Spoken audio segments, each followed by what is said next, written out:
ज़िद पर अड़ जाएं तो रुख मोड़ दें तूफ़ानों का, तुमने तेवर ही कहाँ देखे हैं तिरंगे के दीवानों का। शुभ संध्या।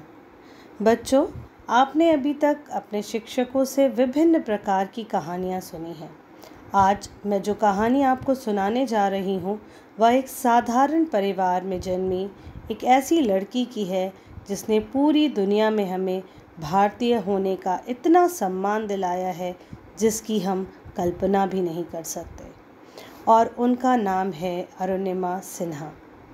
ये एक राष्ट्रीय स्तर की खिलाड़ी भी रह चुकी हैं और इनका जन्म 1988 में उत्तर प्रदेश के सुल्तानपुर में हुआ था।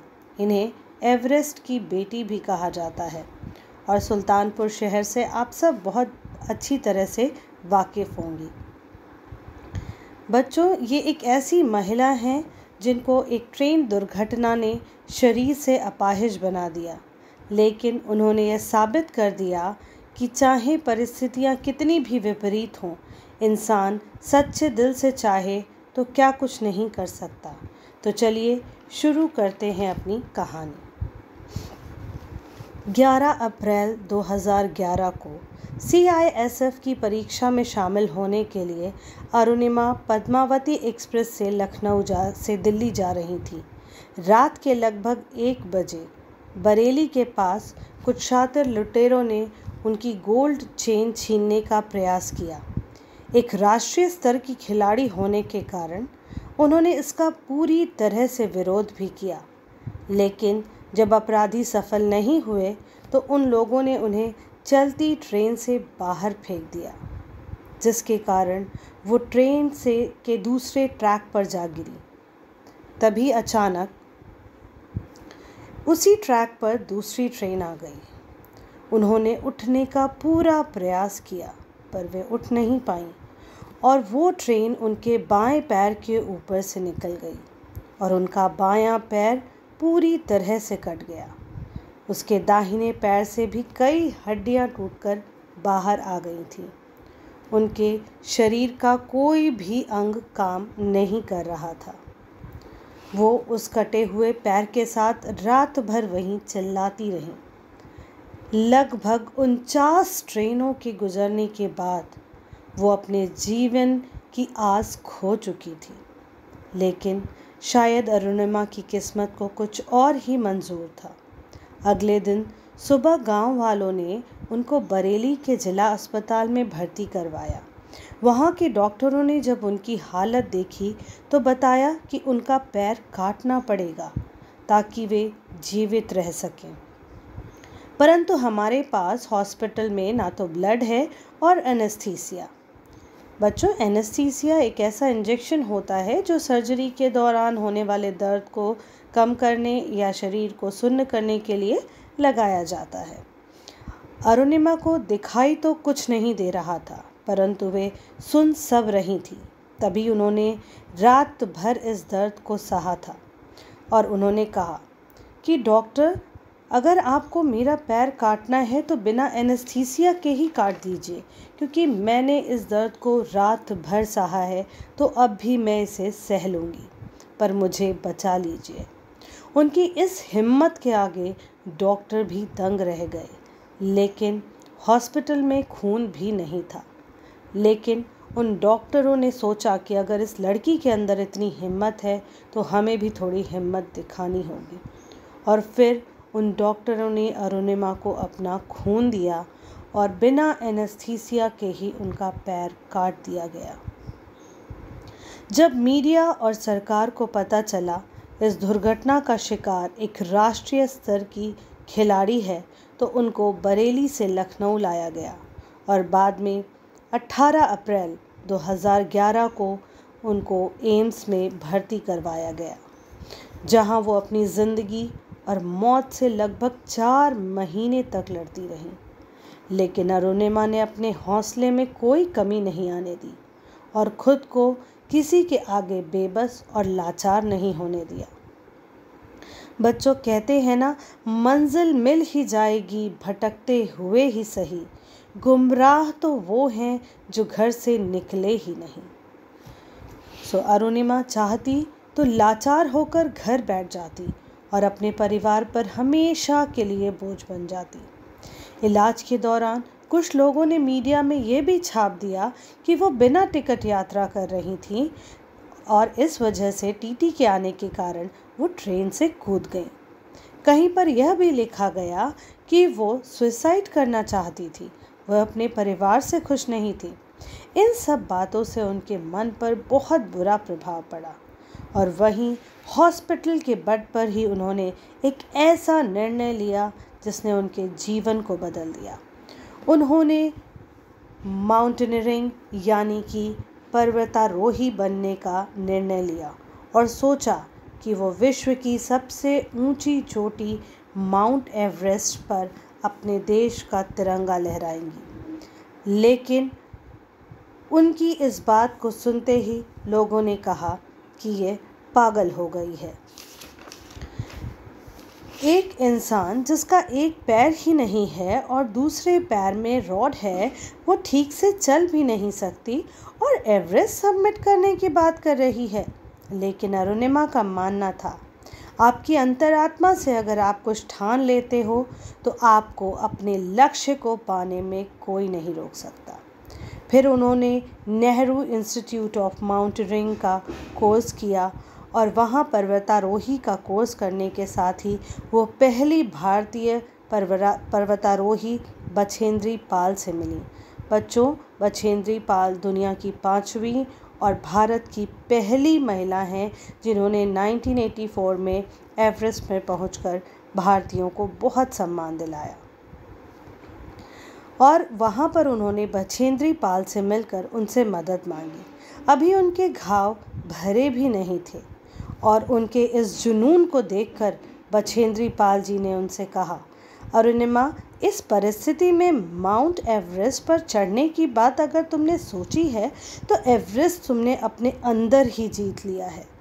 अब तो बस दुनिया को दिखाने के लिए जीतना बाकी है।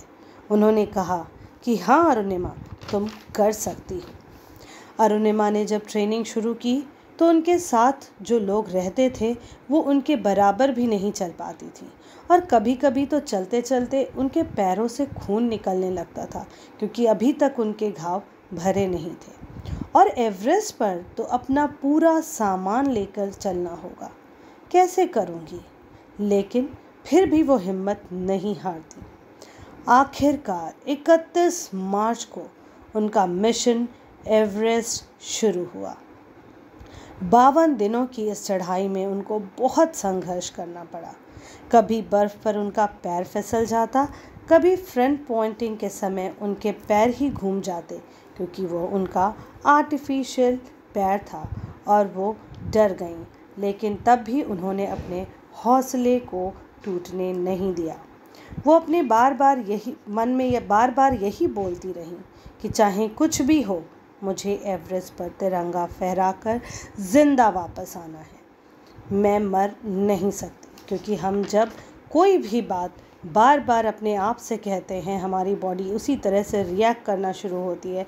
इसलिए वो बार बार खुद से कहती रहीं कि मुझे ज़िंदा वापस आना है। लेकिन अभी उनकी समस्याएं ख़त्म नहीं हुई थी। रास्ते में उनका ऑक्सीजन ख़त्म हो रहा था। शेरपा जो उनका साथ दे रहे थे, उन्होंने उनसे बोला कि चलो वापस चलते हैं अरुणिमा, हम फिर कभी अपने टारगेट पे पहुंच जाएंगे, हम फिर कभी एवरेस्ट पर चढ़ेंगे। लेकिन अरुणिमा ने कहा, नहीं शेरपा, मैं अपने टारगेट के इतने पास आकर कभी वापस नहीं जा सकती। और फिर वो आगे बढ़ गई। उनकी ऑक्सीजन लगातार कम हो रही थी, लेकिन उन्होंने आखिरकार 21 मई 2013 को 10:55 पर माउंट एवरेस्ट पर तिरंगा फहरा दिया और वो विश्व की पहली दिव्यांग महिला पर्वतारोही बन गई। और वहाँ पर वो रुकी नहीं, वहाँ पर उन्होंने अपनी फ़ोटो भी खिंचवाई जबकि उनकी ऑक्सीजन ख़त्म हो रही थी। लेकिन उन्होंने अपनी फ़ोटो खिंचवाई और अपना वीडियो बनवाया और कहा, अगर मैं ज़िंदा वापस नहीं जा पाई तो ये वीडियो मेरे देशवासियों को दिखा देना। फिर उन्होंने वापस आना शुरू किया, लेकिन रास्ते में उनका ऑक्सीजन खत्म हो गया। वो उठने और चलने का प्रयास करती रहीं, लेकिन वो उठ भी नहीं पा रही थी। लेकिन जब आपके हौसले इतने बुलंद हों तो ऊपर वाला भी आपका हमेशा साथ देता है। मैं भी इस बात पर विश्वास करती हूँ। उसी समय सौभाग्यवश ब्रिटिश क्लाइंबर को वापस लौटना पड़ा क्योंकि मौसम खराब हो रहा था।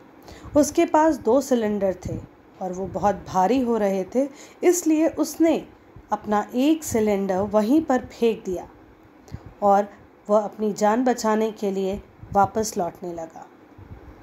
और वो ऑक्सीजन सिलेंडर अरुणिमा की जान बचाने के काम आ गया, जो उसने कभी सोचा भी नहीं था कि वहाँ पर कभी उसे कोई ऑक्सीजन सिलेंडर मिल जाएगा।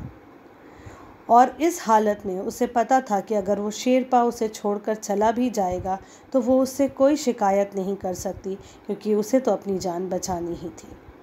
लेकिन किस्मत ने उसका पूरा साथ दिया। फिर वो नीचे आने लगी।